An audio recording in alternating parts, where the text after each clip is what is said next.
Resulta que quan jo era xocoteta, jo tindria la millor 8 o 10 anys, no?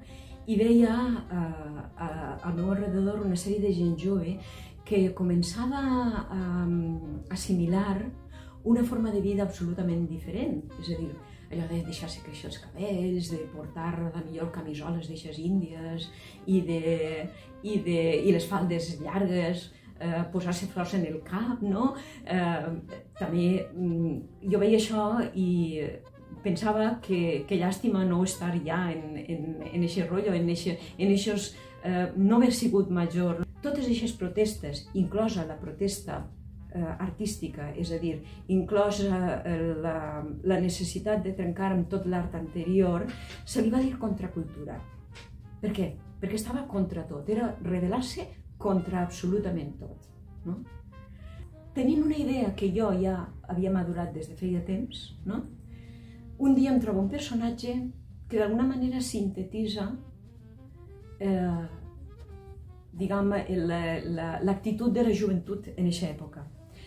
I la sintetitza concretament en el món de l'art.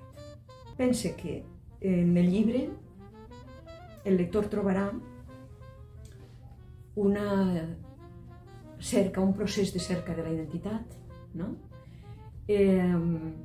unes ganes d'independència, és a dir, un desig d'independència de la joventut d'entonces, i fins i tot una consciència de la soledat dels éssers singulars que inclús despertant una certa simpatia es troben una mica sols. Periodista i escriptora, escriptora i periodista, no sé quin seria primer i quin després, això ara ens ho contaràs tu. Sí, clar.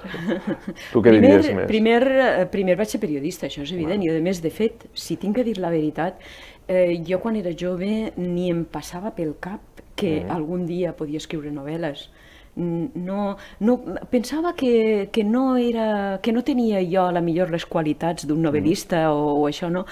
I de fet a mi m'agradava molt el periodisme i per això vaig estudiar periodisme i per això me'n vaig venir al Coi i vaig treballar 30 anys en el Ciudad d'Alcoi, a més de ser corresponsal de Canal 9, del País, d'altres publicacions que també vaig publicar moltes coses. A de la vesprada en el Centre Cultural tenim la presentació que a més anem a fer presentació i inauguració d'una petita exposició de Manolo. És a dir, hem volgut que siga un acte multidisciplinari perquè pense que el fet ho requereix, no? I hem fet això, és a dir, hem convocat a Manolo, que a més ha fet una col·lecció nova, és a dir, que a mi primer em va dir, bueno, miraré a veure què tinc i tal, i després em va dir, no, mira, saps què, he decidit fer una col·lecció nova. I vaig dir, pues estupendo, no? Està bé, clar. Una col·lecció nova per la... Un poquet. Hola, està bé això? Sí, sí. Hola, bé, ara anem a inaugurar l'exposició que Manolo ha sigut tan amable de treballar-s'ho per a que la presentació del llibre estiguera acompanyada per una exposició d'ell que la teniu en aquesta sala i en la sala del costat. I tenim a Jordi Linares, historiador de l'art, per a que ens parli un poquet de Manolo i de la seva obra.